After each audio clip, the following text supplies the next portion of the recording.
င်္ဂလာပါမိတ်ဆွေရဲ့အလုပ်နေရာတွေကို AI ကအစားထိုးဖို့ဘယ်လောက်နီးစပ်နေပြီလဲဟက်ကာတွေကတော့ AI ကိုတောင်းပြီး data တွေကိုဘယ်လိုခိုးယူနေကြပြီလဲတစ်စက္ကန့်လေးတောင်ရက်တက်မနေပဲကရှင်ဟုံပြင်းပြင်းနဲ့ပြောင်းလဲနေတဲ့2026ခုနှစ်ရဲ့ကမ္ဘာနီးပညာရည်စည်းကြောင်းတွေရဲ့အရှိဆုံးကနေပရိသတ်ကြီးကိုခေါ်ဆောင်သွားမဲ့ Daily Tech Update ကနေကြိုဆိုလိုက်ပါတယ်ကျွန်တော်ကတော့ Technobat MM ရဲ့ Anchor TNP ပါဒီနေ့မတ်လစနေရက်နေ့မှာကမ္ဘာကြီးကိုတကယ်လှုပ်ခတ်သွားစေမဲ့ထူးခြားတဲ့နီးပညာသတင်းတွေကိုစုစည်းတင်ဆက်ပေးသွားပါမယ်အချိန်မဆွဲတော့ဘူးအဖုပဲစတင်လိုက်ရအောင်ပထမဆုံးသတင်းငယ်နဲ့နီးပညာလောကရဲ့ယဉ်လေးစရာအခြေအနေတစ်ခုပါဒီနေ့စကတည်းကကမ္ဘာတစ်ဝန်းကနီးပညာကုမ္ပဏီကြီးတွေမှာဝန်ထမ်းအင်အားရှော့ချမှု layoffs တွေဟာ45,000ကျော်အထိရှိလာခဲ့ပါပြီဒါဟာစီးပွားရေးကျဆင်းလို့မဟုတ်ပါဘူး AI automation ကြောင့်ပါ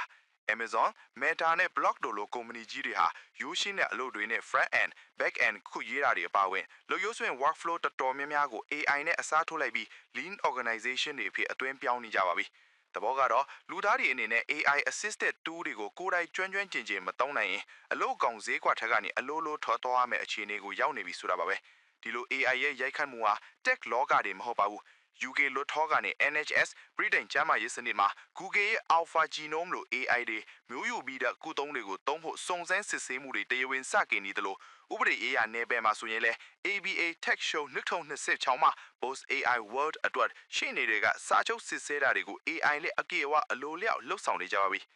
AI ကအလုပ်လုပ်ပေးနိုင်တယ်လို့ရာဇမှုတွေကိုလည်းပိုလွယ်သွားစေပါတယ် Microsoft ရဲ့ချီးမြှောက်မှုဆိုင်ရာထောက်လှမ်းရေးအဖွဲ့ကအရေးပေါ်သတိပေးချက်တစ်ခုထုတ်လိုက်ပါတယ်အဲ့ဒါကတော့ hacker တွေဟာတာမန် AI ကိုသုံးတာမဟုတ်တော့ပဲကိုယ်ပိုင်ဆုံးဖြတ်ချက်ချပြီးတိုက်ခိုက်မှုတွေကိုအလိုလျောက်ဆက်တိုက်လုံးနိုင်တဲ့ agentic AI စနစ်တွေစီကိုကူးပြောင်းသွားကြပြီဆိုတာပါပဲ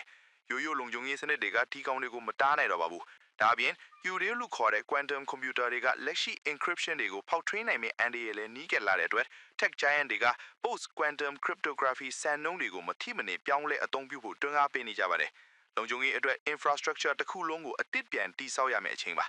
software ဘိုင်းမှာအဲ့ဒါလောက်အပြောင်းလဲမြန်နေချိန်မှာ hardware ဘိုင်းကတော့2016ဟာ smartphone တွေအတွက်တကယ်ရွှေခေတ်မှာ foldable phone တွေရဲ့အကြီးဆုံးပြဿနာဖြစ်တဲ့ခေါ်ရာတွေကိုဒီနှစ်မှအပြည့်အဝဖြေရှင်းသွားနိုင်ပါပြီရုပ်ပိုင်းဆိုင်ရာ SIM card တွေနေရာမှာ processor တွေတိုက်ရိုက်ထည့်ထားတဲ့ iSIM တွေအစားထိုးဝင်ရောက်လာပါပြီစိတ်ဝင်စားဆုံးကတော့ solid state battery တွေစီးပွားရေးဖြစ်လောက်ထုတ်လုပ်နိုင်ပြီဆိုတဲ့သတင်းပါပဲဒီနည်းပညာကြောင့် EV ကားတွေဟာ9မိနစ်အားတွင်းရုံညာမိုင်800ကျော်သွားနိုင်လာပြီစမတ်ဖုန်းတွေမှာလည်းဒီနည်းပညာကိုအသုံးချပြီးဖုန်းထုမသွားပဲ8000 mAh အထိပါဝင်တဲ့ battery တွေစံနှုန်းဖြစ်လာဖို့ရှိနေပါတယ် Nvidia ကလည်း GDC 2026မှာ RTX Mega Geometry နဲ့ Nemotron 3 Nano ဆိုတဲ့အသေးဆုံး AI model ကိုမိတ်ဆက်လိုက်ပါတယ်စိတ်ကူးကြည့်ပါ internet မလို့ cloud မလို့မိတ်ဆွေရဲ့ဖုန်း device ပေါ်မှာတင် AI ကအချစ်ကြီးအလုံးလုပ်ပေးနိုင်တော့မှာပါ rendering ဘိုင်းမှာလည်းအစ100လောက်အထိမြန်ဆန်လာမှာပါ